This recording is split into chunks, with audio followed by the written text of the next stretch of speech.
if you're going to have a track all to do with the long game and games as a service, there's actually no better company to talk to really than Wargaming, and I'm joined here by Mr. Sean Lee. Sean, so Wargaming is a massive company that employs people around the world. What do you do? Tell me a bit about your role at Wargaming. I spend money at Wargaming. That's my primary job. I get all the money we make from the game we spend. I'm partially joking. I do manage corporate development. What that means is I'm responsible for a lot of our investments, acquisitions. For example, we acquired studios in Helsinki, Copenhagen, recently in Guildford. Those are kind of things that I do part of my time, but I also manage broader strategy and make coffee, make sure the toilet paper's fill. So yeah, just pretty much everything in the company. Cool. So getting into things, I guess start with a nice fluffy question, which as journalists hate, but I think you'll probably like it. I guess I'm kind of curious, like why Wargaming's like games as service games, like, you know, your World of Tanks, your World of Warships, your World of Warplanes, why have they been so successful? Like, and not even so successful for so long, because most companies, it feels like they stumbled very much with this kind of like ongoing service, whereas Wargaming just seems to have just done it very well for a very long time now. It's a good question. I mean, I think to be very frank and honest, we don't come from a free-to-play games background. Wargaming, for some of you who may know, most people don't know this, we've been around for, this year it makes our 21st year being in operation. And we started off as a very, very small studio in Minsk, Belarus, originally just making box games. When you used to make box PC games and you hope for the best with the publisher, and they sell a certain copy and you get some money and you do it again, and that's what we used to do. And I guess in a way, I don't want to dive too much into the history per se, but to your point, we also chance upon games as a service, free-to-play games, but I think the key driver of what allowed us to kind of run with it and what we're still running with it is not kissing ass to Victor, but Victor, our CEO founder, fundamentally believed in player satisfaction and player happiness. And he fundamentally drove the organization and shaped our operations to be able to provide fun on a very frequent basis for as long as we could possibly do it. And I think that's really the fundamental pillar that drives how we run our games as a service. Or just make them fun and good games that people want to hang around in and hopefully spend money on. Yeah, but I think the difficult part of it is when you let the business run that, a lot of the live ops decisions and the development decisions that you would do as a studio become challenging because you're starting to try to figure out ROI on every little feature, every little event, and that doesn't allow for a very fun experience for the players. So in a way, not to say you don't want to be a good business organization, but really focusing on like what's going to make the players happy and have them come back, because the point is they got to keep coming back to the game. And focusing on that is really important. I think that's probably where a lot of AAA companies have stumbled. They very much put the monetization, the business first, and the gameplay. It does feel like, maybe not so much these days, but sort of the late noughties, early 2010s, like that was a stumbling block for a lot of very big, very smart companies. I would say even now, right? If you look at, that's an innovator's dilemma. If you look at the most successful AAA game publishers out there, they're really good at what they do, but what we do is very different. So to make that transition is very difficult. The way sometimes I describe it is, it's almost like a religion. And Tanks is a religion. Well, no. What I mean by that is having that mentality around developing and operating free-to-play games. It's religion, and you got to have faith. As an organization, you got to have belief and faith that you can do this, and it will work out. Because all the great teams doing AAA games or traditional console retail games or box games who are very good at what they do, they have a fundamental belief in that. And in a way, Wargaming would struggle if we were suddenly tasked with making a AAA premium retail box game to go on console and PC. We would struggle with that because we don't have that fundamental conviction and belief. Of course, I think most people here are here to learn a bit about how to run a successful service-based game. I guess I'd be curious to hear like what the biggest lessons Wargaming has learned from its time running World of Tanks and all the other two pillar ones, I suppose. I think the biggest lesson we've learned is players if you do a free-to-play game, players come much more easily than they would a premium game. Obviously, they don't have to pay $60 or $50 or $30. But the thing is, they can go away as easily. Usually, they go away faster. So if you mess up, if you screw up, if you don't deliver what they want, and, fans will forgive you to a certain degree. But after a certain point, when you've used up all of their forgiveness, they will go away, and most of them will not come back. And that's the most painful lesson we've learned over the years, is learning that people and customers and fans and players who you thought were yours are never yours. Is that specific to like a free-to-play game like World of Tanks, or is that a broader service-based game concern? I think it's broader to any consumer activity, period. Whether you're selling refrigerators or phones or cars or games, I think it's a fundamental philosophy. But I think in the case of service-based games, the impact is aggravated, right? It's if somebody had a bad experience buying a Sony TV, they may or may not buy it again. Probably they'll buy it again. If somebody had a bad experience with a free-to-play game, they're just going to leave and they're just not going to come back. Why? Because there's so many other good experiences out there. If you lose them once, you're not going to get them back. If you don't like your Samsung TV, what else are you going to buy? You're going to buy, okay, maybe LG, maybe Huawei or Xiaomi, but how many selections do you have? You don't have that many. End of the day, you're going to pick among them, and if Samsung comes out with something better, like you'll probably give them another chance. Free to play, that's really difficult. Also, because I guess there's no, the player hasn't really got much skin in the game. If they haven't like forked out $50 whatever, right? That's why you gotta work hard to get them invested. And I think monetarily getting them invested is great, but that's a byproduct of them being emotionally invested. If they're emotionally invested in the game, that's when they become really great sticky customers for you. Cool. So as well as running World of Tanks for a long time on PC, it's also been ported, or it's also come to mobile and consoles. Well, I guess I'd be kind of curious to learn how, sort of similar to what this panel earlier was about, but how running the game on PC differs to running the game on console, on mobile.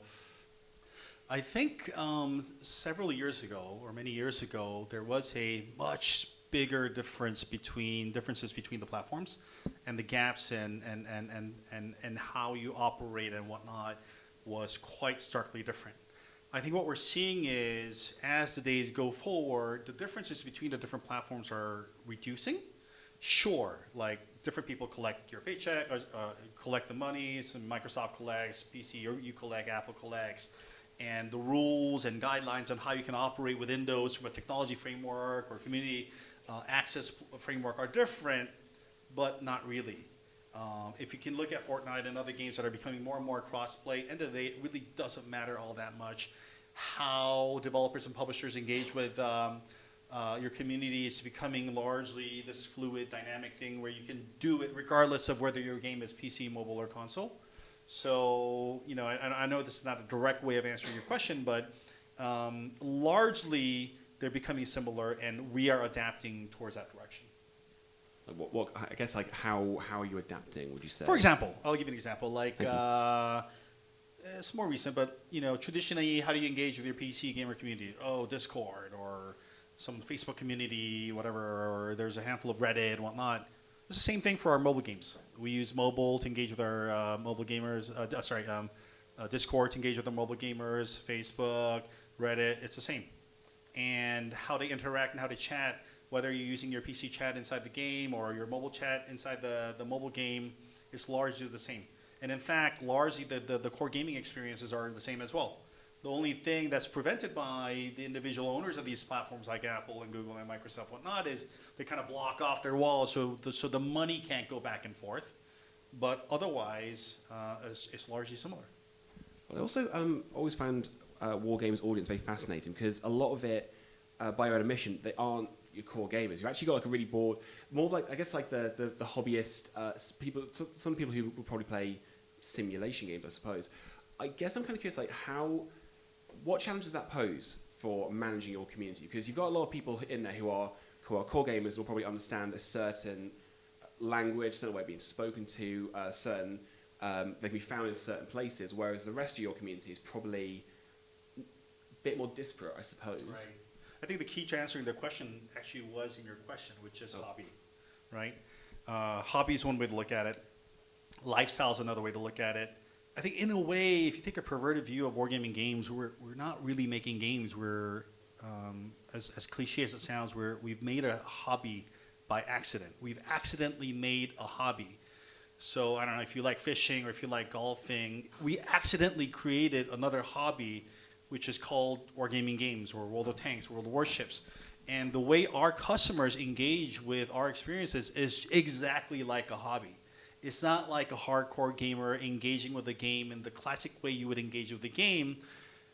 What would a golfer do? An amateur golfer would, on a weekday, be at home, go home, have dinner, turn on the golf channel, watch some games, watch Tiger Woods fail or win, and then you'd read some golf magazines, you go to the golf store, buy some golf stuff, upgrade your equipment. Weekends, you grab your friends and go out for a round of golf. That's your hobby. And pick any other hobby. It's the same, chess, fishing. Wargaming customers are engaging with us in that way. They come, they play our games, they have dinner with their family, they send their kids to bed, read about like their particular equipment or vehicles or tanks and warships that they're passionate about. They turn on the History Channel and watch documentaries about World War II. On weekends, they're taking the family to museums, the Tank Museum in Bovington and Military Museum and whatever, and then they play the game. It's a holistic hobby experience for most of our players. So in a way, we actually don't use what typical publishers would use in terms of communicating with our gamer customer base. We're just addressing them more as hobbyists. And that's how we interact with them. That's how we interact with them digitally, offline. We get them together like a hobbyist would. Cool. I think one final question, because we're going to be kicked off stage in a moment. I guess a bit of a broader one, but like, what would your top 5 tips be for running a service-based game, beyond what we've spoken about already about fun coming first and that kind of stuff? I think the number one thing I would say is frequency. If any of you guys are developers or aspire to be developers or want to run a publishing operation and live ops, quicker and more frequent is better. Instead of doing every 3 months we're going to have an update, make that a month. If you can, make that every 3 weeks. Make that every 2 weeks. Make that every week. If you can, make it daily. If daily you can engage with their customers with something interesting and fresh, doesn't have to be big, but just daily, that's a goal you should go for. Kind of a signs of life type thing. It reminds the games that you're there, you're listening to them, you're actually, not just counting their money, I suppose. Exactly. I mean, go back to the golf and fishing example. Like you turn on the golf channel, there's always something. There was LPGA in Singapore, there was a European Riders Cup, whatever. I mean, there's always something that you can engage with. And in the game of golf, there's new equipment, there's new balls. Well, okay, not so many new rules in golf, but different golf courses. There's a lot of new stuff that comes on. Engage on a very frequent basis with your customers will be my biggest tip. Cool. I think that's all my questions. I think we have time for a few questions from the audience, though. Cool. Any questions for... As if I've got any authority. It's just the illusion of it. So yeah, any questions from the audience?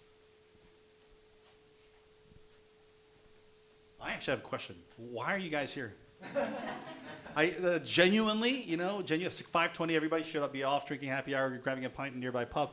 I'm genuinely curious. Like, what are you trying to pick up from this little session here? Why are you here? Why are you here? Please don't say you're going to sell me something. Okay.